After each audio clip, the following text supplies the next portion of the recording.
할렐루야. 2025년 9월 19일 금요일입니다. 함께 새벽을 깨워 예배 드리시는 모든 성도님들을 예수님의 이름으로 환영하고 축복합니다. 이 시간 함께 사도신경 하심으로써 예배의 자리로 함께 나아가겠습니다. 나는 전능하신 아버지 하나님, 천지의 창조주를 믿습니다. 나는 그의 유일하신 아들 우리 주 예수 그리스도를 믿습니다.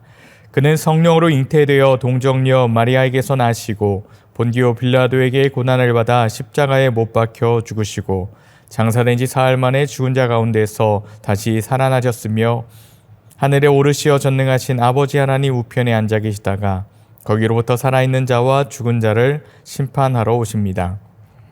나는 성령을 믿으며 거룩한 공교회와 성도의 교제와 죄를 용서받는 것과 몸의 부활과 영생을 믿습니다. 아멘. 함께 기도하시겠습니다. 사랑과 은혜가 풍성하신 주님, 감사합니다. 오늘도 우리를 잠자리에서 깨우시고 이 새벽 주님 앞에 나오게 하신 은혜를 찬양합니다. 밤새 우리의 호흡을 지켜주시고 한 치 앞도 알 수 없는 인생길에서 늘 생명의 빛으로 인도하시는 주님께 감사합니다.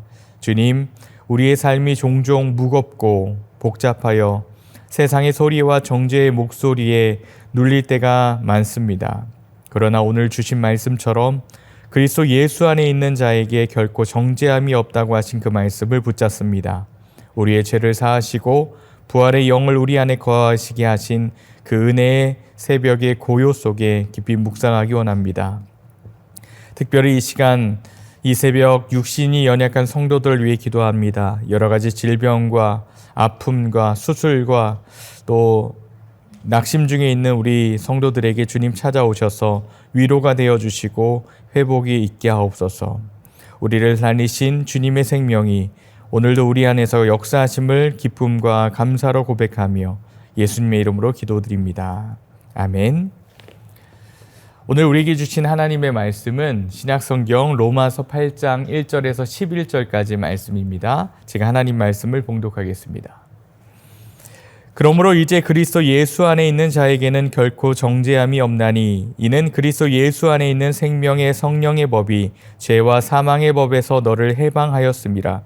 율법이 육신으로 말미암아 연약하여 할 수 없는 그것을 하나님은 아시나니 곧 죄로 말미암아 자기 아들을 죄 있는 육신의 모양으로 보내어 육신의 죄를 정하사 육신을 따르지 않고 그 영을 따라 행하는 우리에게 율법의 요구가 이루어지게 하려 하심이니라. 육신을 따르는 자는 육신의 일을, 영을 따르는 자는 영의 일을 생각하나니 육신의 생각은 사망이요 영의 생각은 생명과 평안이니라. 육신의 생각은 하나님과 원수가 되나니 이는 하나님의 법에 굴복하지 아니할 뿐 아니라 할 수도 없음이라. 육신에 있는 자들은 하나님을 기쁘시게 할 수 없느니라. 만일 너희 속에 하나님의 영이 거하시면 너희가 육신에 있지 아니하고 영에 있나니 누구든지 그리스도의 영이 없으면 그리스도의 사람이 아니라. 또 그리스도께서 너희 안에 계시면 몸은 죄로 말미암아 죽은 것이나 영은 의로 말미암아 살아있는 것이니라.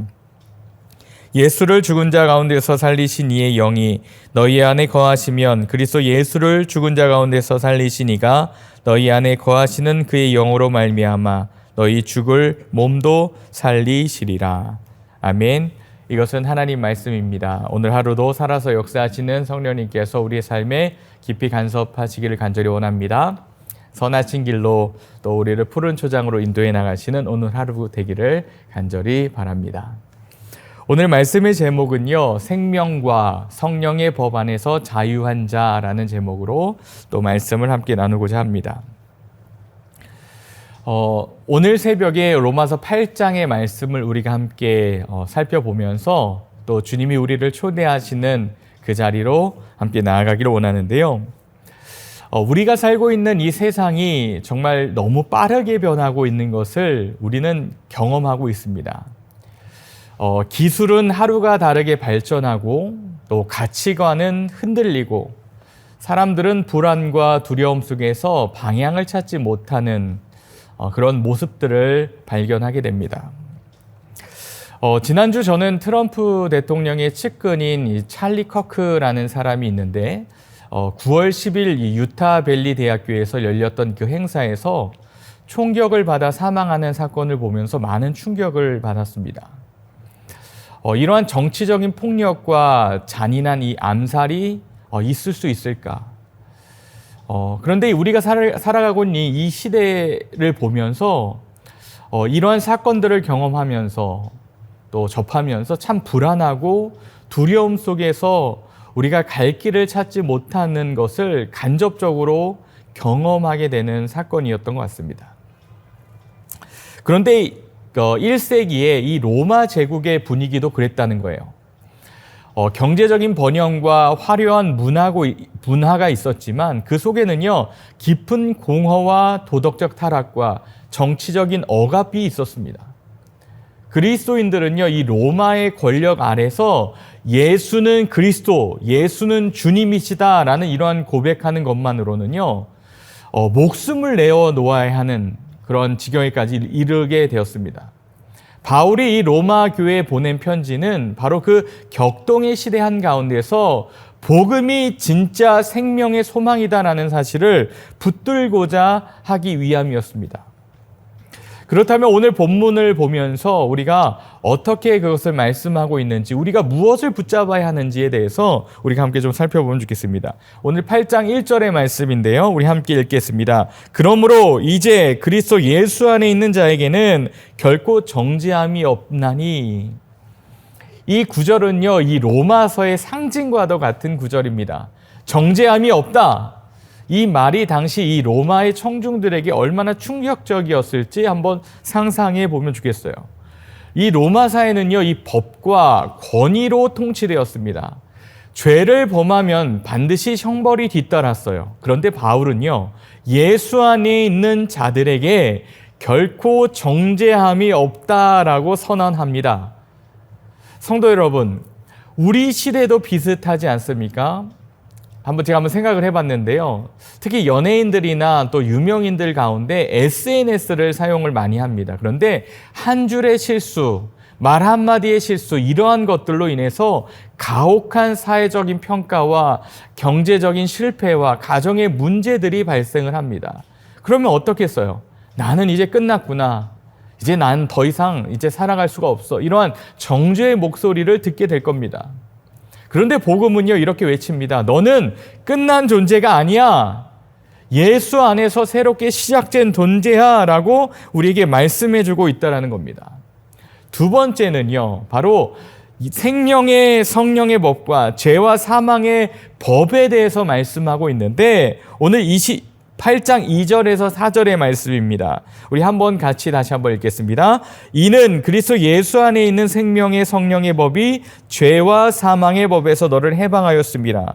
율법이 육신으로 말미암아 연약하여 할 수 없는 그것을 하나님은 하시나니 곧 죄로 말미암아 자기 아들을 죄 있는 육신의 모양으로 보내어 육신의 죄를 정하사 육신을 따르지 않고 그 영을 따라 행하는 우리에게 율법의 요구가 이루어지게 하려 하심이니라. 아멘. 바울은요, 이 생명의 성령의 법과 죄와 사망의 법을 대조하는데요. 당시 이 로마 사람들은 이 율법이란 걸 잘 알지 못했습니다. 그런데 이 로마의 법을 보면서 법이 얽매이고 사람을 얽매고 죽이는 힘이 있다는 것은 충분히 경험을 했었습니다. 그래서 로마 제국은 법으로 사람을 다스렸지만 동시에 많은 이들을 이 법의 테두리 안에서 억압하게 됩니다. 바울은요, 이 성령의 법을 이야기합니다. 성령은 우리를 묶는 이러한 로마의 법과 같은 것이 아니라 살리는 법이다. 자동차의 내비게이션이 우리 길을 안내하잖아요. 우리가 구글 맵을 보면서 이제 운전하는데요. 이 성령의 법도 우리의 삶을 올바른 방향으로 이끈다는 거예요. 우리가 가야 할 길로 안내한다는 거예요. 그런데 중요한 것은 이 성령의 법이 단순히 규칙이 아니라 생명의 능력이 있는 법이라는 겁니다. 아멘. 사랑하는 성도 여러분, 오늘 우리가 붙잡아야 할 것은요, 규칙을 잘 지켜야 한다. 이런 중요하죠. 규칙을 지켜야 합니다. 그런데 이것이 어떤 통제가 되고 무거운 부담이 아니라 성령께서 내 안에 오셔서 나를 살리신 그 생명의 확신, 그러면 그 법을 따라가는 것, 성령의 법, 생명의 법을 따라가는 것이 우리에게 기쁨이 된다는 거예요. 세 번째는요, 육신은 따르는 삶과 영을 따르는 삶에 대해서 말씀하고 있습니다. 8장 5절에서 8절인데 바울이 이 두 길을 보여줍니다. 하나는 육신의 생각, 다른 하나는 영의 생각을 말합니다. 여기서 육신은요, 단순히 우리의 육체 몸이 아니라 하나님 없이 살아가는 자기 중심적 본성을 이야기합니다. 로마의 거리에는요, 황제 숭배의 이 제단과 음란한 향락 문화가 넘쳐났습니다. 그 문화 속에서 육신을 따르는 삶은요, 너무나 당연한 듯 보입니다.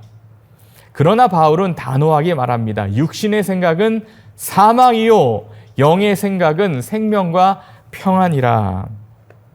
오늘 우리 시대도 마찬가지지 않습니까?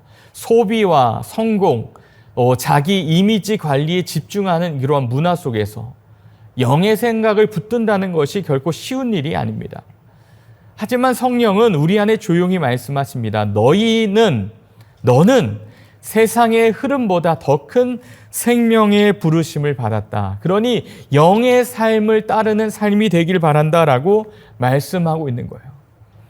여러분, 더 잘 살수록 경제적인 부와 번영이 있을수록요, 영의 생각을 따라 사는 것이 쉽지 않습니다. 그런데요, 우리에게 말씀합니다. 성령은 말씀합니다. 우리가 사명을 받았다. 그리스도의 사람으로 산다면 우리가 그 말씀대로 부르심에 따르는 삶이 있어야 한다라고 말씀합니다. 네 번째입니다. 부활의 영이 너희 안에 거하신다라고 말씀하는데 9절에서 11절입니다. 8장 9절에서 11절. 우리 한 번 더 읽겠습니다. 만일 너희 속에 성령 하나님의 영이 거하시면 너희가 육신에 있지 아니하고 영에 있나니 누구든지 그리스도의 영이 없으면 그리스도의 사람이 아니라 또 그리스도께서 너희 안에 계시면 몸은 죄로 말미암아 죽은 것이나 영은 의로 말미암아 살아있는 것이니라. 예수를 죽은 자 가운데서 살리신 이의 영이 너희 안에 거하시면 그리스도 예수를 죽은 자 가운데서 살리신 이가 너희 안에 거하시는 그의 영으로 말미암아 너희 죽을 몸도 살리시리라. 아멘. 이 부분은요, 얼마나 놀라운 선언인지 모릅니다. 예수를 죽은 자 가운데서 살리신 이러한 그 개념은요, 사실 이 로마 교인들에게 얼마나 또 이해하기 어려운 개념이었다라는 거예요. 예수를 죽은 자 가운데서 살리신 이의 영이 너희 안에 거하시면 그리스도 예수를 죽은 자 가운데 살리신 이가 우리의 몸도 살리실 것이다. 당시 이 로마 사람들에게 특별히 이 로마 철학자들에게 이 영혼 불멸이라는 것은요, 잘 이해가 됐어요. 그리고 사람들이 많이 알고 있었습니다. 그런데 이 육체의 부활은요, 이들이 인정하지 않았어요. 조롱거리였습니다. 그러나 이 바울은 부활을 단순히 교리나 은유적으로 말하는 것이 아니라 그는 실제로 부활하신 예수 그리스도를 만났고 그 동일한 성령이 성도들 안에 거하신다라고 확신했어요. 오늘도 우리는 죽음과 절망을 경험합니다. 실패와 관계의 깨짐과 건강의 악화와 여러 가지들을 경험하죠. 그러나 성령께서 우리 안에 거하시게 된다면 우리의 삶도 다시 일어날 수 있다는 거예요. 이것이 어디서 나왔습니까? 예수 그리스도의 육체적인 부활을 그가 전해 듣고 알고 이것을 알게 됐다는 거예요. 우리의 육체적 한계와 환경이 우리의 운명을 결정지지 못합니다. 부활의 영과 패배의 역사를 바꾸시는 하나님의 능력임을 우리에게 믿으라고 강조합니다. 우리의 눈으로 보이는 건 육체적인 한계, 어려움이죠. 건강 참 중요합니다. 건강하지 않으면 또 우리가 믿음 생활하는 것, 신앙 생활하는 것 참 어렵습니다. 그런데 그 육체적인 한계를 넘어서신 하나님의 부활의 능력을 우리가 경험할 수 있는 저와 여러분들 되길 간절히 소망합니다. 그렇다면 우리에게 주시는 오늘의 도전 한번 좀 보시죠. 첫 번째, 정죄의 목소리를 우리가 거절할 수 있길 바랍니다. 여러분, 마음속에서 또는 우리의 주변 환경에서 너는 부족해, 넌 안 돼, 이런 목소리들이 들릴 때가 있습니다. 근데 로마서 8장 1절을 선포하십시오. 그리스도 예수 안에 있는 자에게는 결코 정죄함이 없다. 이 선언은요, 감정적인 것이 아니라 사실입니다. 우리에게 확신을 줍니다. 여러분 이렇게 도전하십시오. 두 번째, 성령의 인도하심에 민감하십시오. 바쁜 일상 속에서 잠시 멈추고요. 주님, 제 생각이 육신의 생각인지 영의 생각인지 하나님 분별하게 해 주십시오. 라고 여러분 기도해 보십시오. 성령께서 조용히 우리에게 길을 안내해 주실 겁니다. 세 번째는 부활의 능력을 여러분 기대하십시오. 가정의 문제, 또 교회의 문제들, 또 어떤 우리 비즈니스의 문제들, 개인적인 상처 속에서 부활의 영이 지금도 임하십니다. 일하십니다. 이 상황이 끝났다가 아니라 하나님, 이 상황에서도 하나님은 새 일을 행하십니다. 그것을 내가 믿고 확신합니다. 그 믿음을 품고 여러분 나아가실 수 있기를 간절히 축원합니다. 사랑하는 우리 동양성교회 성도 여러분, 오늘 새벽에 주님은요, 우리에게 이렇게 말씀하십니다. 너는 더 이상 죄의 정죄 아래에 있지 않다. 나는 내 안에 생명의 영을 두었다. 너의 죽을 몸도 내가 살릴 것이다 라고 말씀합니다. 그러니 여러분 낙심하지 마십시오. 실패했다고 주저하지 마십시오. 부활의 영이 여러분들을 일으킬 겁니다. 우리가 성령을 따라 살아갈 때 이 도시와 세대 속에서 이 복음의 빛을 비추는 사람들이 될 겁니다. 바울 시대의 로마 교회는요, 사회적, 정치적 압력 속에서 복음을 붙들었습니다. 그들의 용기 덕분에 이 복음이라는 것이 오늘 우리에게까지 전해진 게 된 거죠. 지금 우리는 다른 형태의 압력들을 받습니다. 물질주의, 성공주의, 어떤 관계의 모순들, 파편화된 것들, 이분법적인 그러한 이념들, 그러한 사상들. 그러나 하나님은 여전히 동일하신 하나님이시죠. 성령은 1세기 로마의 어둠 속에서도 교회를 세우셨고요. 우리가 살아가고 있는 이 21세기의 우리의 도시 속에서도 교회를 세우십니다. 오늘 하루도 살아갈 텐데 이 말씀을 붙들고 여러분 나아가실 수 있기를 간절히 바랍니다. 정죄가 아니라 은혜의 자유 속에서, 죽음이 아니라 이 생명의 소망을 증거하는 하루가 되기를 예수님의 이름으로 간절히 축복합니다. 여러분 오늘 하루 믿음으로 함께 승리하시기를 간절히 축복합니다. 함께 기도하시겠습니다. 주님, 우리를 정죄에서 해방하신 은혜를 찬양합니다. 생명의 성령의 법으로 우리를 자유케 하신 주님, 오늘도 성령께서 우리의 생각과 마음을 새롭게 하시고 부활의 능력으로 우리의 삶을 일으켜 주옵소서. 로마의 핍박 속에서도 꿋꿋이 복음을 붙든 성도들처럼 오늘의 세상 속에서도 담대히 주님을 증거하는 우리는 믿는 자들, 또 우리 동양선교교회 모든 성도들 낼 수 있도록 인도해 주옵소서. 예수님의 이름으로 간절히 기도드립니다. 아멘. 계속해서 기도의 자리로 함께 나아가시겠습니다.